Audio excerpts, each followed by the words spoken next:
also have Jazmine Jones. Please raise your hands if you have questions. I will do my best to go in order, and we'll start with Jeff Magliochetti. Hey, Coach, thank you for joining us today. Welcome back. And you are conducting your first training camp in the New York area. What are the differences this time around, and how liberating does it feel to be outside of the bubble? Was that a pun, Jeff? Liberating. Look, it's been really nice. That's one of the first things we talked about yesterday when we kicked things off. Getting to have a home, getting to see your colors and your logo, getting to have a sense of routine in terms of staying in your own place and having your own space and things like that. It's been really, really nice. And I think in addition, just to have somewhere where you're familiar, with the court and with the locker room and all that stuff. It's been really, really nice. And you announced the hiring of an assistant coach today in Jackie Galamos. How great is it to have someone who defies the character, and I'm sorry if I mispronounced that. How great is it to have someone who defines the trait of character so well on this team through her perseverance, not only through her injuries, but making a WNBA roster as a third-round pick? Yeah, that's exactly right, Jeff. That's one of the things that attracted me most to calling Jackie was the idea that she personifies everything that we're about. The toughness, the grit, and she's a really unselfish, hardworking person, and that's kind of been the makeup of this organization, and the direction we're headed. And I just think adding somebody like her, she's so eager to learn, and she's still feeling her way. She's still a little nervous, which I would be too. I get it, but she's got so much to offer, and I think just she could not say anything, and just the path she's taken and the perseverance she's shown speaks for itself. And I think it garners respect right away, but she also has a really great basketball mind. So I think as she gets more and more comfortable to share, I think the players are really going to feed off of that. Awesome. Thanks, Coach. You got it. Jackie Powell.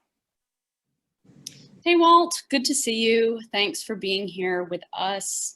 So first thing for me is, what can you tell us about these new additions? You've got Asia Taylor, you have 2 players with the last name Bailey, and then you've got these 3 rookies. So what have you seen from them so far, and what can you tell us about them? I'd say Ate is exactly the person that I hope she'd be, bringing her in. I mean, I got to coach her a little bit in Minnesota, and I've seen the way that she's conducted herself her whole career, and absolute class act. She's a professional. We're really lucky to have her here, and it's fun because she's getting some teaching. Some of the nitty gritty, the details and nuances. We're trying to give her some more of that and really hold her accountable to help her continue to grow. Even as somebody who's now a veteran in this league. But her energy and her positivity is just fantastic. I mean, there's not a team in the world that wouldn't want to have Asia Taylor be a part of a training camp. And then as far as the rest, I'd say that they're all really settling in nicely. Energy has been great. The whole group, we haven't gotten to see Jazmine yet. We're still going through some COVID protocols from her coming back from overseas, Bailey. But in terms of the rest of them, they've just been great. I can't say enough. They're still learning, but they don't look lost. Like I've seen some rookies really look lost. We didn't really have too much of that last year, and we don't have that this year. And I think it's a testament to the basketball IQ and the work ethic of these players.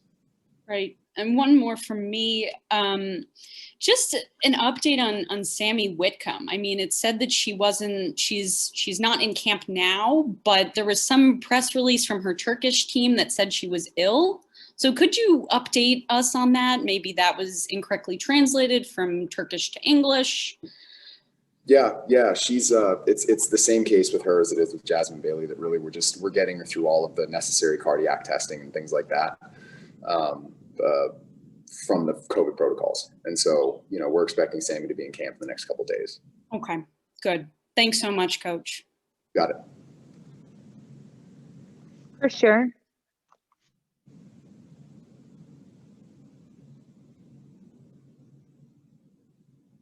Chris, are you on mute? Sorry, Coach. I had to turn my car back on. I'm out and about. I apologize. I guess my first question, I want to circle back to Jackie. All the adversity she went through to get to where she got in the league. To me, as a player, knowing what she went through and seeing her presence on that bench, especially with the younger players that you have, I mean, that definitely had to be one of the attractions of bringing her onto the staff. No question. No question. I think the work ethic is, we'll probably all say that about 100 times, and it should be said, over and over again, because it's not normal. That's what makes her an exceptional add to a coaching staff, is that she's done it. It's like when you add somebody like Shelly Patterson, who's won championships, and she knows what it's like, and she's been there, and she can speak from experience, then the words are heavier. They carry more weight. And I think that with Jackie, when she talks to somebody about, working hard or pushing through something, it's one thing for somebody to say it who's never really been through that adversity. It's another thing, when somebody's like, man, I'm so frustrated. I'm having to rehab this broken finger, and Jackie's like, look, this is a broken finger. I've been through, 9 ACL surgeries or whatever. I think that perspective is really, really good, not in a way of, making somebody feel bad from rehabbing from an injury, but more so that they understand that, like, look, Jackie was able to do this with far more difficult circumstances, and she persisted throughout year over year over year, kind of in spite of the odds. So I think that from that perspective, she can really offer them a lot. And I think, like I said, the weight of the words coming from her and Shelly, in their own ways, they're really powerful. They're really good additions. Just one more. Last year, it's your first year with the team, and you're put into a situation that you have to coach the team in a bubble. You don't have your entire roster. I know you went through hell and back last year. Everybody really did with the bubble and with the pandemic. But starting your coaching career at the head coaching level in that situation had to be tough, but it also had to teach you a lot. And I want to know how you go forward after that year. Jeff asked you about being in your own arena. That has to be first and foremost the greatest thing. But just taking that year and putting it into perspective and making you grow as a head coach, how did that help? Yeah, it's a good question. It's been really formative. I think there are things that you just can't learn until you're in the seat, and some of the things that the pretty extraordinary adversity of that season, between the injuries and, not having players. And we're kind of going through the same thing this year with, a handful of players coming late and some coming really late, big parts of our team. But it's like, I've done it before, it's right. This is par for the course now because we went through that. And so I think that, that's probably a good start to an answer to your question, is that,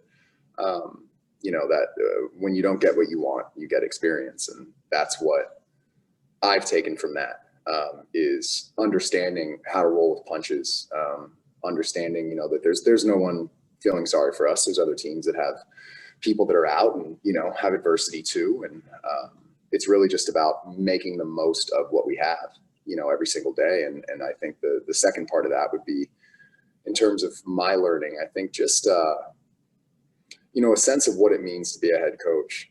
It's different in terms of the level of energy that you have to bring and the focus you have to bring. I think I just learned between that season and Germany, when I got to coach the women's national team in Germany, that I was able to take that season and kind of try out a new approach in Germany. And it's a little bit more direct, and I'd say that after that first year, I got more confidence. I feel more like it's my team, and not like I'm having to prove myself or, win people over, but more so, no, we're going to do this thing together, and I'm going to steer this ship. That was really my biggest takeaway, is really finding myself, finding that coaching voice, going from being an assistant who really, it's really relational. It's really important that you're, it's personal relationships and that you can garner. I think now as a head coach, it's more important that I'm really looking out for the entire group at all times. And I'm always referencing what's best for the team in every decision I make. And I'd say that was definitely the biggest takeaway. Thanks, Walt. Appreciate it. Thanks, Chris. Next up, Doug Feinberg. Hey, Coach. Good to see you today. Hey, Doug. Part question. First, just how Sabrina's looked to you, either today or before shooting around. And the second part is just you mentioned all the changes from last year and not being in a bubble and such. Just how important is that mentally, knowing that the team's not around each other 24/7 so that they have some time to sort of like not be on the basketball court, which I know is important, but just to be out and be professionals in a sense and not be 24/7 basketball? Yeah, I think it's huge. I'll say in terms of Sabrina stuff, everything's good structurally. We're easing her back in. As you can imagine, I want to take an abundance of caution with everything with Sabrina.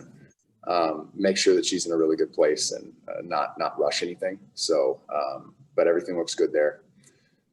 In terms of the second part, yeah, I think it's hard. It's really hard to have perspective kind of on the difficulties of being in that bubble.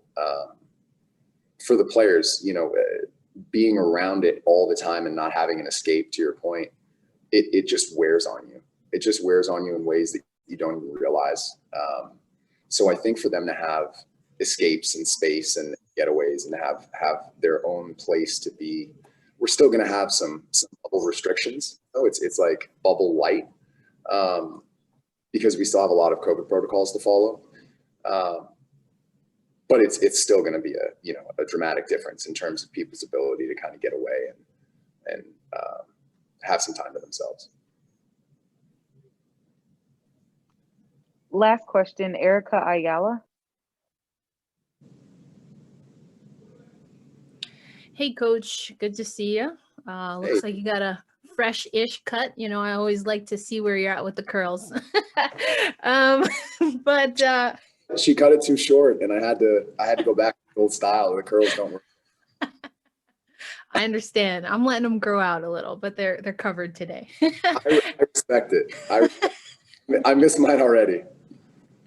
All right. We don't want to take up too much time on the tress, but I wanted to ask you a question actually that I asked you the first and only time we were able to be together at Barclays. And that was about creating a coaching staff and a team that would complement your vision while also complementing the areas that you wanted to grow and develop. And given that you've announced a new coach and that you were able to bring on Jackie because she's that former player, which is something new that the league instituted. I just wonder, I want to re-up on that. And in what ways are you hoping? I think you've a little bit already addressed what Jackie can bring, but how do you see Jackie fitting into the system? And then also what your vision is for your growth as a head coach? Yeah, I think as a whole, from a system and roster perspective, we've done a really good job as a group. Jonathan has done a really good job putting together a group of people who really do fit not just the cultural piece, which is massive, but also the basketball side. The people who can really defend at a high level and whose defensive skills fit our defensive wants and needs as a team, and so that we're going to be able to do a little bit more defensively this year. And we were actually, if you look at a lot of the metrics, kind of middle of the pack in a lot of stuff defensively last year. Really, we turned the ball over too much, and it killed us in terms of a lot of our defensive metrics. But when you isolate and you look at pick and roll and things like that, it was pretty successful given the youth and everything. So we were pretty happy with our defense, but we wanted to kind of ratchet it up another notch. So the people that we have here, we've got a lot of multi-positional players, and it's really the direction that the game is going, and it's certainly the direction we need to go for our system. So we haven't gotten to see even close to what it's going to look like with the whole group, but even just with this group, there's some really exciting stuff happening already. There's a ton to clean up, trust me, but there's moments where it's like, wow, that looked really great. In terms of the staff, I think we're finding a rhythm. It's really nice to have space to meet, and time to meet, and to be able to create our own schedule and not have the time dictated to us and you have to constantly work around all these different things. It's like there's still some of that with COVID and being in the arena and having the nets here and stuff like that. There's still a little bit of moving around, but for the most part, we really do get to kind of control our own little universe, and that makes a big difference in the way that we can structure things and kind of our sense of agency, just in life in general, kind of back to Doug's question. But the vision for this group is really that everyone's starting to find a niche on the coaching staff. We're all really, in the same way that I was saying that I've been able to find my voice, and to your point about, or question about growth as a head coach, I think taking on even more as the head coach, and really, like I said, really steering the ship in terms of not just, from a cultural perspective or, if it's accountability, but really, X's and O's too. Clipboard as well, and so I spent a lot of time this off season preparing myself for that. And then in terms of the rest of the staff, I've just got this extremely hardworking group of people that has my back and has each other's backs. And it's really fun. It's been really fun to get to work through what this is going to look like. And we've already found a really nice rhythm, between staff meetings and practice planning and kind of how it all flows together. And then additionally, we've got this unbelievable staff here now. That's one thing I'm really glad that I thought of before we got off this. Our medical staff, to go with Terry and Ohima, and we've got interns, we've got Ashley, our equipment manager here, we've got Griffin here. I mean, we've got so many people now who can help make this thing run smoothly, so that it's really the professional experience that the players deserve. And it's already running like a finely tuned machine. And a lot of that's thanks to Ohima and Terry. They're tireless workers and really, really diligent. So I think that probably circles back to the questions about, getting to be at home. That's probably one of the biggest that we've got some people around here now. And it's not just, 2 people trying to run around and do 8 jobs. It's, maybe 10 people for 8 jobs. And that's really nice. Sounds good. And any update, Coach, quickly on Asia Durr? I know her path has been very unique to a lot of people, unfortunately, in the WNBA. Yeah. Asia is going to be a situation that I don't know that we're going to get to see her this year, because she's still battling with so much. It's, I think at this point, a possibility, but I think it's a very low probability. She's just had an extraordinary amount of things that she's had to fight through. And so we're doing everything we can to support her. And as those updates become available, we'll definitely let you guys know. Thanks, Coach. All right, next up we have Asia Taylor. Let's give him a second to get out of the room. This one happens to be from Columbus, Ohio, my home place. Very happy about it. Add that to your story. Just kidding. All right. Raise your hands, guys. If you have questions, let's get her in there and get her situated. Asia, if you could unmute, let me know when you're.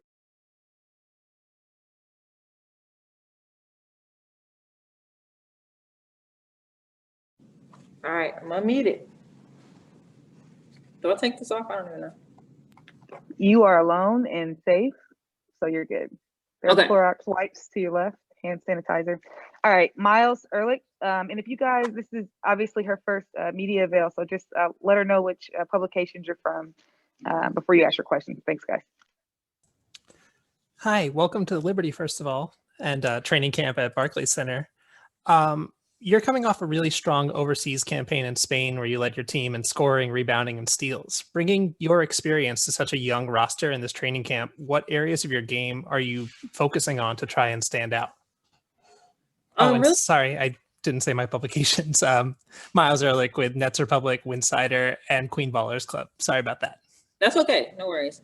For me, overseas, I'm very comfortable. I had a good, an important role on my team when I was over there. So really just being like that vet, I keep telling people, like, it doesn't feel like I'm a vet, but also you kind of just wake up one day and you are that vet. So I'm looked at in that way. So I really just want to bring, just a high basketball IQ, bring a lot of energy and effort to the team and stuff, and just help wherever I can. I mean, I'm still learning too. So even though I'm a vet, this is a new system for me. Coach wants, different things, different philosophy. So I'm learning, but trying to help at the same time. Next up, we have Danny Thompson. Asia, Danny Thompson with the 3-point conversion. Welcome to New York, by the way. So going to the first day of training camp, is it feel like the first day of school? You get excited, you get the jitters. I know you've been playing basketball for a long time, but coming into a new environment, do you get those first day jitters? I really do. I mean, I would like to know just league wide, like how everybody feels on that first day of training camp, whether you're a vet or a rookie. For me, every year I feel the same way. It's a new opportunity to showcase yourself, and a lot of times you're going into new systems. I remember my rookie year, like I was just like, man, I don't know what this is gonna be like, but all you can do is leave everything you can on the floor and live with the results of that. So yeah, I get the jitters still. Like, you know, it's an exciting thing. It's a rare opportunity, and I want to always come in and be grateful for it. Rafiq Lewison. This is Rafiq with Nothing But That Sports Talk. Welcome to the WNBA and the New York Liberty. I just want to know, like, how you feeling about your first practice and thoughts of Liberty reaching 25 seasons? The first practice was really good. So we had practice last night, and today was more of a full practice. And you know, it was really great. I think Coach's philosophy. He wants our identity to be defense. And so, you know, we just have to put all of our effort and energy there, and then we know the offense will flow. So it was a really good practice today. It was good energy, good effort. And what was the other part of that? The Liberty reaching 25 seasons. Oh yeah. That's huge, man. It's a big deal. We got to meet everybody that's going to be a part of the team this season. And, you know, it's definitely an amazing group of people they put together. I'm excited to just kind of get to know everybody on the team, all the staff, everybody that we have helping us out. And we hope this is going to be a blessed and an amazing year. Awesome. I'm going to take two more. Jeff Magliochetti, then we'll go right to Jackie Powell. Thanks. Asia, welcome to New York. Jeff Magliochetti with Empire Sports Media, Nets Republic, and Winsider. Thank you for joining us today. You have some experience. Coach Hopkins was just talking about it just now. You have some experience with a Walt Hopkins system. What's one thing your teammates and Liberty fans in general should know about Walt Hopkins, the coach? One thing. That's a great question. Like he's going to bring amazing energy every day. That's one thing you can always count on. I mean, I don't know. His energy really, like, that's what fills the room. Like, I mean, obviously he's our head coach and he's the one leading the ship and stuff, but he's so approachable and he's so just down to earth with everything. You can have a real conversation with him about basketball, about life, you know? So I think more than anything, just knowing, like, yes, he's our head coach and he's going to push us and want us to be great, but he's also very approachable off the court and on the court as well.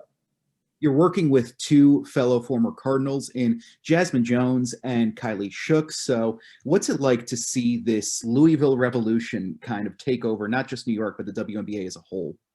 Man, it's pride, really. Like, it's pride. Like, it's, you know, Louisville is an amazing program.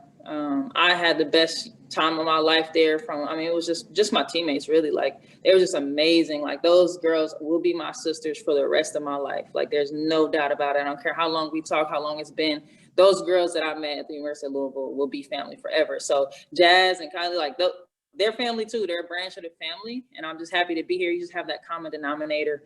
And I got a little bias towards them as well. Like, you know what I'm saying, passing and trying to get them in the right situation. So a major pride, happy to have Louisville out here. You know, it's pride all the way through.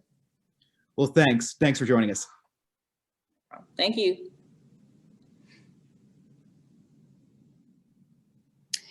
Hey, Asia. This is Jackie Powell with The Next. Welcome to New York. So nice to finally virtually meet you. I wanted to ask you about Jackie Gemelos, who was just announced that she's an assistant coach. And I sort of know, you know, you've both sort of been in and out and around the league for a while. So I wonder what you can tell me about her. I mean, you were both drafted by the Lynx, I think, and what you think she's going to bring to this group and what she's brought already. Yeah. So I met, like, we've obviously known of each other, but being here was the first time me and her actually had a one-on-one conversation. And amazing person. It's just people that you just meet off of like a first conversation, and you can just tell, like, it's your type of person. Great personality. We just vibe for sure. I think she's going to be a great addition to this team. Obviously, she's basically a player's coach, you know, because, you know, she just finished playing, like literally just finished playing. But I just love her energy. I love her personality, very approachable the same way. And I could tell that like Walt loved that about her because that's how he is as well. But just her IQ and just her, just everything about her. I mean, I feel like she's going to help us a lot, honestly. I've got a lot of good conversations with her already. She's always on the court ready to rebound for you or whatever. So yeah, I really like her. And I think the girls are going to love her for sure. Wonderful. Thank you so much. No problem. Thanks so much, Asia. Next we have Jazz Jones. All right, everyone. Sarah Valenzuela. Hey, Jazz. Good to see you again. First of all, congrats on just making it to like today. I kind of wanted to talk about, it seems like this season in particular, this year in particular, you've taken on more of a public role with the Liberty in the sense that you've been in a lot of the marketing campaigns. You've been all over their social media, in a lot of the different community events to start the year. Did you envision when you were coming to the Liberty last year, or even coming into the season, did you envision that you would have this kind of a front-facing role? Like, okay, yeah, I'm going to come play basketball. But did you know that you were, or have an idea that you would have such a front-facing role? No and yes, because this is something that, like, coming into it last year, I mean, they wanted to get to know me. The marketing team wanted to get to know me, and I was open to a lot of stuff. So, and I'm not shy. I'm not shy in front of the camera or anything. So, whatever they need, marketing wise, media wise, I'm always down to do it. So yeah, I'm not shy to the camera, so I'm always cool to do it. Thank you. Danny Thompson.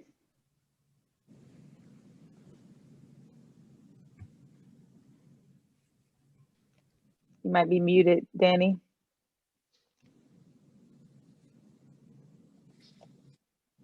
All right, Danny, we'll come back to you. Danny Barlavi. Hey, Jazz.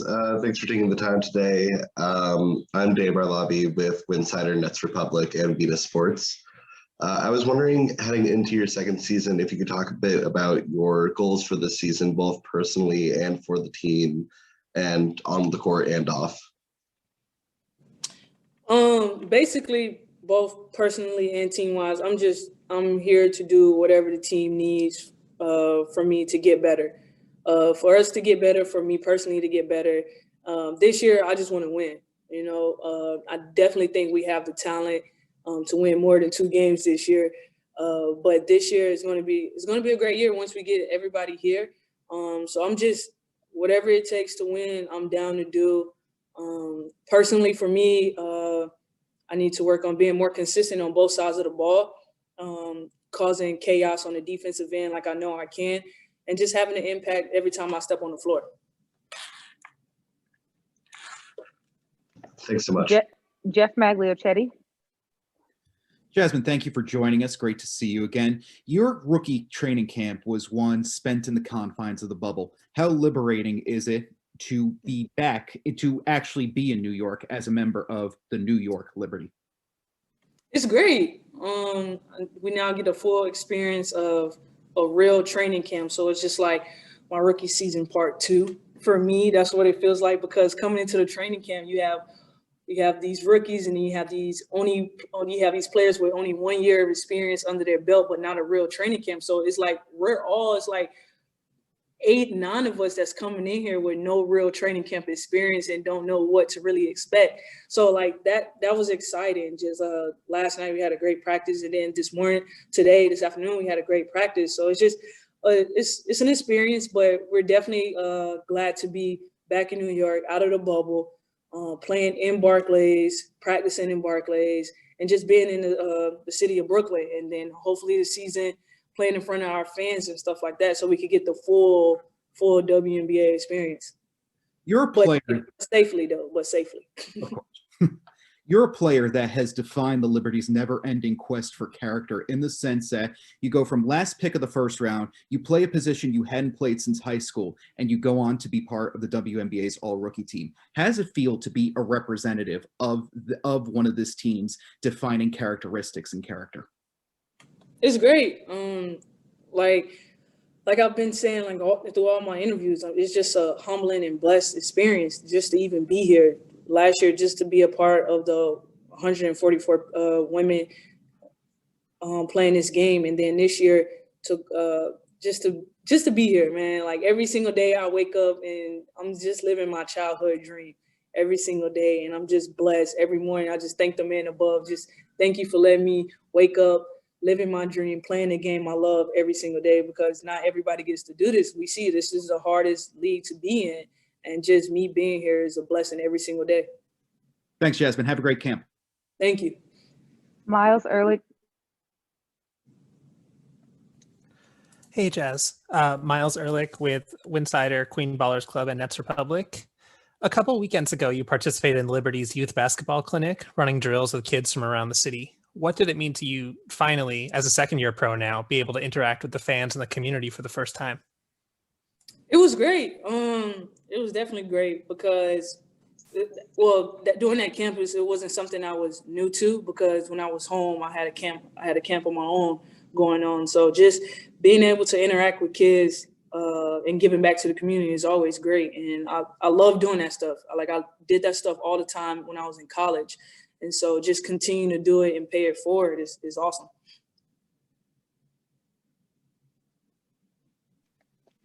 Jackie Powell. Hey, Jazz, great to see you. So I wanted to know, so I'm with the Next, but I want to know if you could take me inside or using your words, obviously, the HSS practice facility, because I know you all are new to this wonderful, wonderful facility. So if you could sort of tell us sort of what it's like to be in there and to practice in there. I mean, it's Just awesome. really quickly, Jazz. So we're actually at Barclays on the practice court. The HSS practice facility is a different building, just to be clear, Jackie. Yep. So thank you. We're in Barclays Center on the practice court in Barclays. Sorry to cut you off, Jazz, but still an amazing facility. Just wanted to make sure it's clear. Yeah. Oh, my bad. Yeah, I was just going to talk about the Barclays practice court, but the Barclays practice court is awesome. It's spacious. I mean, it's another gym that we get the opportunity to get better in every single day. So, yeah. Much better than the IMG Wubble, I'm sure. Oh, definitely.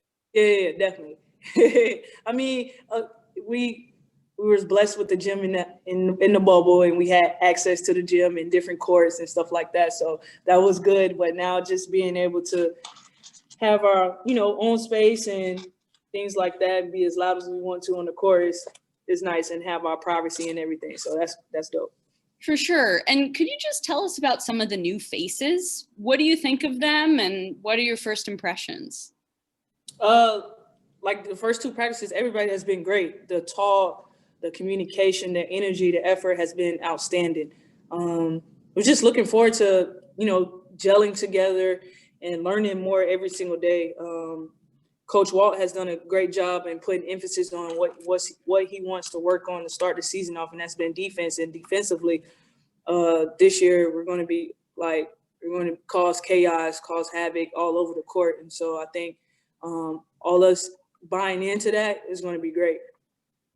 Fantastic. Thanks, Jazz. I appreciate it. All right, two more questions. Erica Ayala, and then we'll go to Danny Thompson. Thank you much, Jazz. This is Erica Ayala, and asking this question for Locked On Women's Basketball, where I've been following a lot of the work that the WNBA and women's basketball have been doing regarding social justice. So while we were on this call, got word that the United States Attorney General is going to be investigating the Louisville Police Department. So this is in addition to some investigations that have happened, obviously through the city of Louisville, but this is now the U.S. Coming in and taking a look at that. Given all that the WNBA did to honor the legacy and the life of Breonna Taylor and the verdict that we got in the Chauvin case, I'm just wondering if you had any thoughts and reactions to the news that the U.S. Attorney General will be looking into the Louisville Police Department. I haven't watched much news lately. I've just been kind of like focused on basketball, so I haven't had much. I don't have much intake or information about it. But my next media, you can ask me about it, and I'll do my research and have an answer for you there. Fair enough. I appreciate and respect that answer. Jazz, Danny Thompson with the 3-point conversion. Welcome back. The smile's back in your face again. So as you go from season 1 to season 2, I asked this of players in the WNBA and the NBA. As you start training camp, has the game slowed down for you, or have you seen any differences in the first 2 practices this year compared to where you were about, let's say, 365 days ago? Definitely. Coming on the court when I come on the court anyways, I'm always like really energetic, still talking and whatever. But now I'm coming on the court with a lot more energy, more talking, but actually knowing more things than I known last year. And when Michaela or Janelle, they ask me questions today, like I have an answer because I went through it last year and learned a lot of things, and just being a leader now to those 2 and then the rest of them. So just now having that more confidence to actually speak up and say something and ask questions for clarification, because last year might have been shy here and there, don't want to ask them questions, don't want to, things like that. But now just having a voice and just being, like I said, being a leader. Awesome. Thank you, Jazz. And thanks everyone so much for joining us today. We will send out the recording shortly. Check out the schedule for the rest of the week and hope to see you all tomorrow. Thank you.